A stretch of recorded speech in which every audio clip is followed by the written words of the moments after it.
You are listening to The World As I See It podcast. As I See It podcast. As I See It podcast. As I See It podcast. As I See It podcast. Hello, everyone, and welcome back to The World As I See It podcast. So, if you know me, you know that I am completely blind. And you also know that when we talk, I use the words like look, see, watch, and saw all the time. And I use those words just as much as anybody else does. I use them every single day. Now, before we jump into this episode, I just want to say that if you use these words around me, it is not offensive. Because some people, they are afraid to use these visual words around me, even though I use them all the time. So it is not offensive. So, let's jump in. So, I find one particular question strange. So, I will be talking with a friend about school, pizza, or literally anything else. And they will stop and say, "Hey, did you listen to that movie last night?" And honestly, every time I hear that, I want to ask them, did you listen to that movie or did you watch the movie? You know, it's kind of an awkward moment, but at the same time, it lets us talk about something important. How we connect across different experiences. It hits on the core idea of my show, how I share my perspective. The answer is simple. Today, I want to invite you into what I call my rulebook for words. To explain exactly how a completely blind person watches a movie, sees an idea, and why using visual words it's totally normal for me. So, let's tackle the movie question first. When I say that I've watched a movie, I mean it. Now you may be thinking, how would she watch a movie if her eyes don't work? Okay. So, I'm not just chilling, listening to the main characters talk. I'm using an incredible technology called audio description. So, think of it like this. I have this secret professional narrator, and they speak during the moments where it's quiet. So they will fill in the visual gaps when people aren't talking that sighted people will take for granted. So if the actor is just standing there silently, my narrator, they're busy saying things like, the villain, dressed entirely in black velvet, slightly traces a scar on his cheek with one finger. Or if the music swells, the narrator is saying, a massive swirling dust cloud overtook the city skyline. And that extra detail, it's the full visual story. I am actively engaging and processing the entire production. I'm getting the set design, the silent tension, and the visual joke the same way that you are. So yes, I watch movies. The word listen, it feels like it only covers half of the experience. Like I'm missing out on the story. And I am definitely not.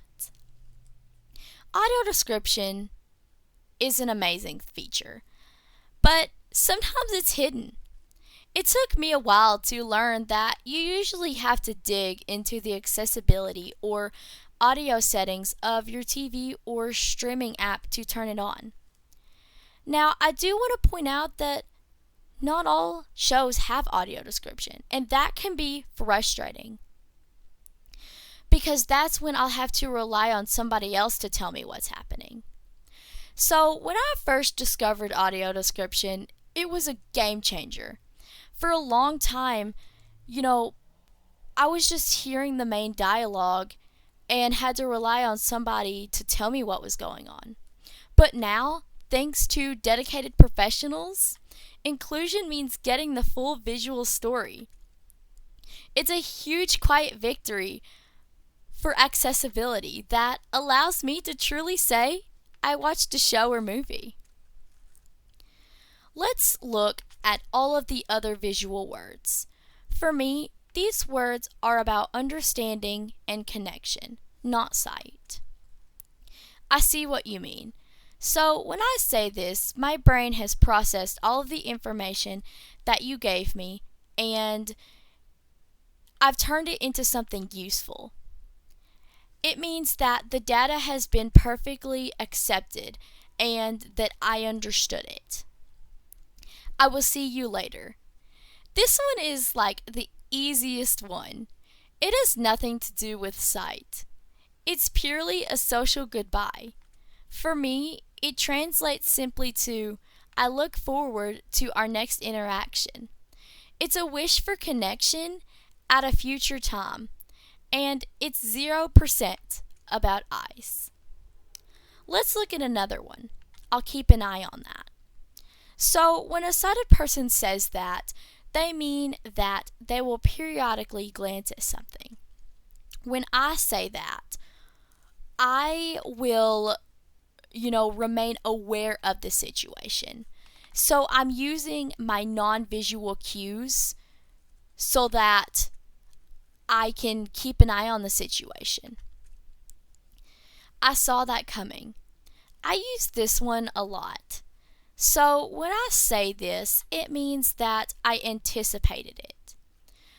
Think of it like this.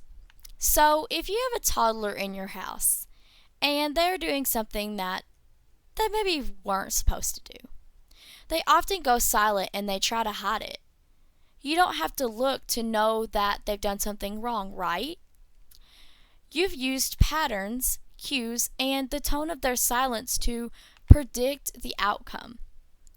It's about perception and intuition, not about looking.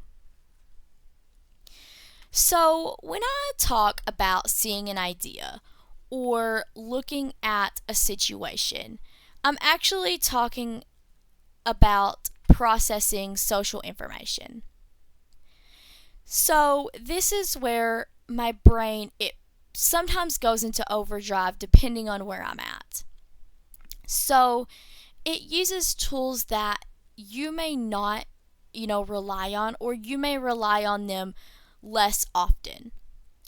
So, if you're sighted, when you walk into a room, you can just glance around and you can see that, someone has their arms crossed, or the slight frown. You can watch two people that lean in conspiratorially.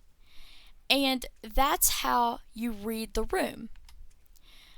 For me, though, I read the room through sound and tone.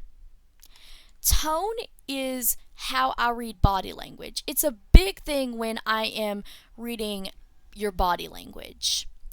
So if I'm talking to a friend and I hear their voice, it kind of gets tighter and their pacing speed up, I know that they're frustrated. If they're answering my questions quickly with very short words, I know that they're not fully engaged in the conversation. And, I can tell by your tone, your body language. You cannot hide it from me. I don't need to see their facial expressions.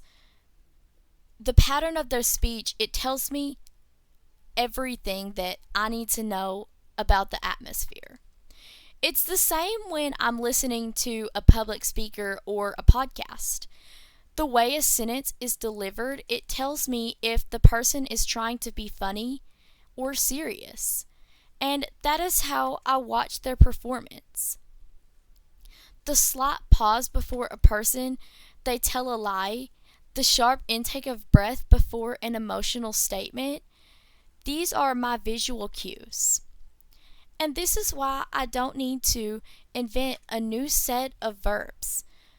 My friends aren't saying, I perceive your tension. They're saying, I see you're stressed. The language is a bridge. It connects my internal non-visual processing system, which uses tone, pace, and sound, to the universal shorthand of the visual world. This conversation about words is really an extension of what we talked about in my last episode, my guide to interacting with me. The more that you realize that these visual words are just metaphors for shared human experiences like understanding, monitoring, and anticipating, the less awkward that you'll feel using them. The goal is always connection. I use these visual words because they are the language of connection. I don't need to reinvent a new vocabulary just because my eyes don't work.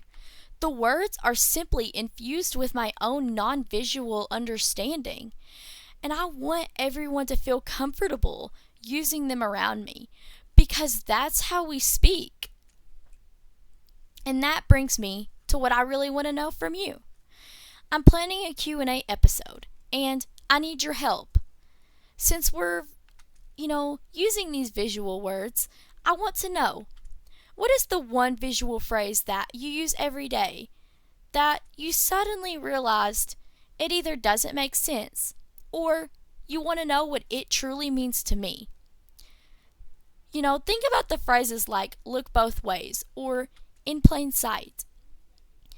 Send me that phrase and your question about its meaning and how I perceive it to me. My email is theworldasIseeitpodcast@gmail.com. I'm truly excited to read what you send. The amazing thing about all of this is that language is flexible. It connects my world to yours, and we all use our own unique experiences to see the world, even if our methods are different. My hope is that today you've started to see the language that you use differently, seeing the visual words that you use differently. Thank you so much for tuning in. This has been The World as I See It. Stay curious and keep listening. You've been listening to the World as I See It podcast.